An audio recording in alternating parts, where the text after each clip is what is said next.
కొత్త డైరెక్టర్ వచ్చినప్పుడు అతను తప్పు డైలాగ్ రాసి ఉండొచ్చు, అతనికి ఎక్స్పీరియన్స్ ఏం లేదు కదా, మీ ఎక్స్పీరియన్స్ తోటి చెప్పానన్నారు కదా, అంటే కొత్త అనేది వచ్చినప్పుడే కదా కొత్త యాంగిల్ ఏంటో తెలిసేది. మీరు ఇంకా మీ పాత పద్ధతిలో ఉండి కొత్త యాంగిల్ మీరు సవరించడానికి ప్రయత్నం చేస్తే మళ్ళీ మీరే అక్కడ కనబడతారు కదా. అప్పుడు అతను చెప్పాలి. ఎప్పుడైతే కొత్తగా రాశాడో, సార్ మీరు ఇంకా అక్కడే ఉన్నారు సార్, అపార్థం చేసుకోకండి అంటే, నాకు అది జీవితకాలం నాటుకుంటుంది. అది చెప్పగలగాలి అతను కొత్తగా రాసిన వాడైతే. ఓకే. ఇప్పుడు ఎలా నాటుకుంటుందంటే అది గొప్ప పేద కాదు. అదే అదే. ఒకసారి వివి వినాయక్ ఇంటర్వ్యూ చెప్పాను, పాత విషయం తెలియదు నాకు, చెప్పండి. వివి వినాయక్ ఈనాడుకి డైలీకి దానికి ఇంటర్వ్యూ ఇస్తూ మంచి ఠాగూర్ ఆ రోజుల్లో, సార్ అంటే ఆ రోజుల్లో అంటే తక్కువ సినిమాలు ఎక్కువ ఛాలెంజ్లు ఫేస్ చేసిన, ఇప్పుడంటే ఫుల్ ఫ్లెడ్జ్డ్ ఇది కదా, అప్పుడు ప్రతిదీ ప్రయోగం ఛాలెంజ్ అతనికి. అలాగే ఆ రోజుల్లో ఈనాడు ఇంటర్వ్యూలో అడిగారు అతన్ని, సార్ మీరు పాత కథలనే తీసుకుంటారు, అన్నీ ఫ్రెష్గా కొత్తగా ఉంటాయి, ఎలా చేస్తారు అది? నా గురు సమానులైన మిత్రులు ఎల్బి శ్రీరామ్ గారు ఎప్పుడూ చెప్తూ ఉంటారు, పాత విషయాన్ని కొత్తగా చెప్పాలి, కొత్త విషయాన్ని అర్థం అయ్యేలా చెప్పాలి అని. అది పాటించడం చాలా కష్టం నిజానికి, కానీ నేను అది నమ్మాను కాబట్టి అలా చేయడానికి తాపత్రయపడుతుంటాను. అంతవరకు సక్సెస్ అయ్యాను జనమే చెప్పాలి. అది నాకు, నేను అడిగాను అతన్ని, ఎవరో నాకు చెప్పారు, నువ్వు వివి వినాయక్ లాంటి వాడికి టిప్స్ ఇస్తున్నావు ఇండస్ట్రీలో, నాకు కూడా ఏమైనా ఇవ్వచ్చు కదా, నువ్వు రైటర్ ఏదో, మా కజిన్ బ్రదర్ అన్నాడు. వివి వినాయక్ నేను టిప్ ఇవ్వడం ఏంటి బాబు అంటే, పేపర్ చూడలేదు వేళని అది చెప్పాడు, చూసి పొంగిపోయాను అది అట్లా. తర్వాత ఎప్పుడో అతన్ని అడిగాను, ఏంటది ఉన్నవే ఇంత ఇంటర్వ్యూ, అందులో నాది ఒక క్వశ్చన్కి సమాధానంగా అలా చెప్పడం ఏంటన్నాను. ఎక్స్ప్రెషన్ భలే ఇస్తాడు అందులో, ఉన్న విషయమే కదా గురువు గారు, ఉన్న విషయం అయితే ఒప్పుకునేవాళ్ళు ఎంతమంది భలే. అట్లా ఇవన్నీ కలిస్తే ఒక రాశి, అనుభవాల రాశి, ఆనందాల వాసి. అలాగా కాబట్టి అలా మెచ్చుకునే వాళ్ళు ఉంటారు, చిన్న విషయాన్ని గుర్తుపెట్టుకుని అలాగా. మరి కొత్తగా చెప్పడం అనేది, నువ్వు కొత్తగా చెప్పేవనుకో, పాత విషయాన్ని కొత్త విషయాన్ని అర్థమయ్యేలాగా నువ్వు చెప్పేవనుకో, నేను మార్చాను అనుకో, అతను నా దగ్గర అని ఉండాలి, సార్ మీరు ఇంకా అక్కడే ఉన్నారండి, 20 ఏళ్ల క్రితం ఆ ఒక్కటి దగ్గర ఆగిపోయారండి, ఆ ఒక్కటి పక్కన పెట్టండి సార్, ఈ ఒక్కటి చూడండి అని చెప్పగలగాలి. అప్పుడు ఎవరైనా విన్నారా, భలే చొరకేసాడే నన్ను అని అప్పటికి మర్చిపోకుండా నేను గుర్తుపెట్టుకుంటాను. నేను దొంగనైతే, నేను నిజాయితీపరుడిని అయితే 10 మందికి చెప్తాను, ఇలా అన్నాడు కొత్త డైరెక్టర్ అయినా. ఆ వేళ అనుకున్నాను ఇది మామూలు డైరెక్టర్ కాదు, ఏదో అవుతాడని.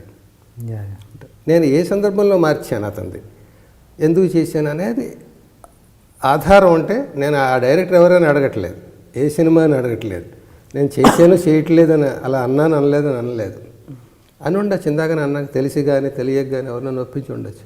ఇవాళ నేను ఎవరికి క్షమాపణ చెప్పుకోక్కర్లేదు, నేను ఏం నేరం చేశాను చేయలేదు కదా. సో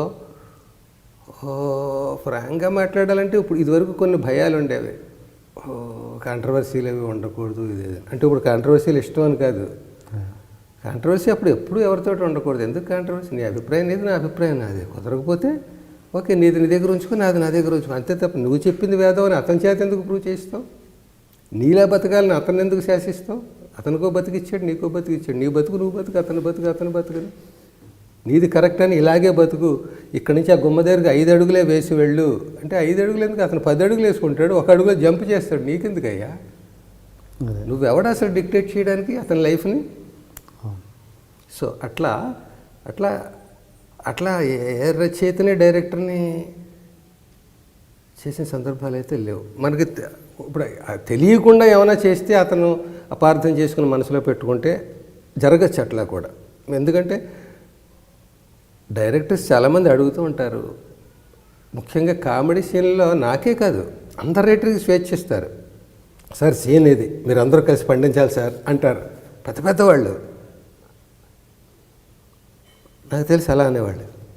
పండించాలంటే వాళ్ళు ఇష్టానికి మాట్లాడేస్తుంటే ఊరుకోడు, అమ్మో వద్దండి, ఆర్టిస్టులు కరెక్ట్ డైలాగ్ చెప్పమను, ఏం స్క్రిప్ట్లో ఏముంది, ఏం రాశాడు రైటర్ అంటాడు డైరెక్టర్. పెద్ద డైరెక్టర్లు మాట్లాడుతున్నాయి, చిన్నవాళ్ళు కాదు.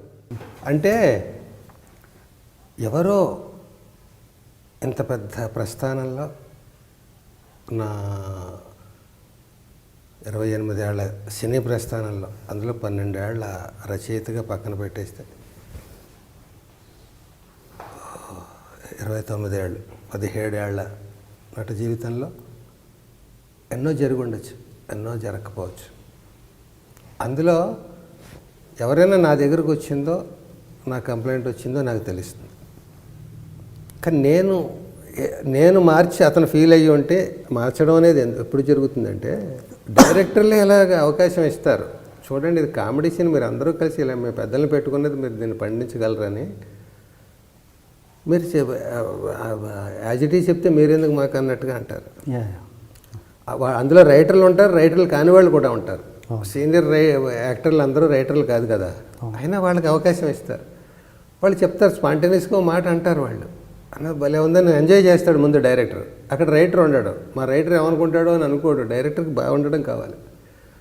అప్పుడు ఆ రైటరు అపార్థం చేసుకున్నా మనం ఏం చెప్పలేం, చేసుకోకుండాను ఉంటాడు.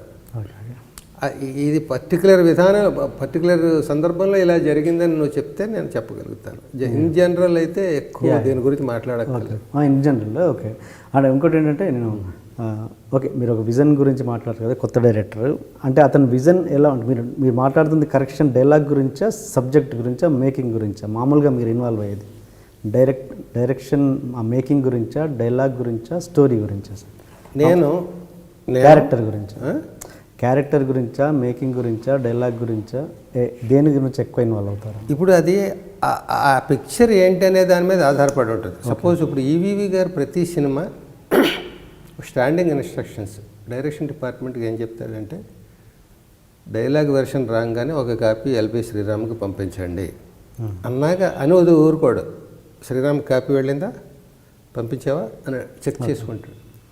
ఆయన నాకు ఇచ్చిన లైసెన్స్ ఏంటంటే, నా క్యారెక్టర్ వరకు మొత్తం టోటల్ సినిమా నేను రాయను, నేను ఎందులో డిస్కషన్లో కూడా ఉండను కదా, నా క్యారెక్టర్ మీద నాకు తపన ఎక్కువ అని ఆయనకు తెలుసు.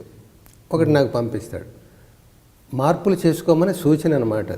మీ క్యారెక్టర్ డెవలప్ చేసుకుంటే నాకు అభ్యంతరం లేదు, నాకు నచ్చితే పెడతాను నేను. కానీ ఈవీవి గారు డిటిపి చేసిన దానికంటే ఎక్కువ స్టాంప్ అయిపోయి ఉంటాడు. రాత్రి ఫిక్స్ అయిపోయి రాత్రి షూటింగ్ చేసేస్తాడు బ్రెయిన్లో. ఓకే, ఓన్లీ ఇంప్లిమెంటేషన్ ఇక్కడ. ఇచ్చికాకు కొటేషన్ లాగా, మీ కొత్త సినిమా ఎంతవరకు వచ్చింది అంటే, సినిమా ఎప్పుడో అయిపోయింది, ఓన్లీ షూటింగ్ మిగిలింది అన్నాడు. అంటే షూటింగ్ అంత తక్కువ టోటల్ సినిమా మేకింగ్లో. 2 టేబుల్స్ మీద సినిమా తయారవుతుంది, writing table, editing table. Writing table అంత ఇంపార్టెన్స్, అంత మొత్తం సినిమా అంతా ఇక్కడ చూడగలగాలి.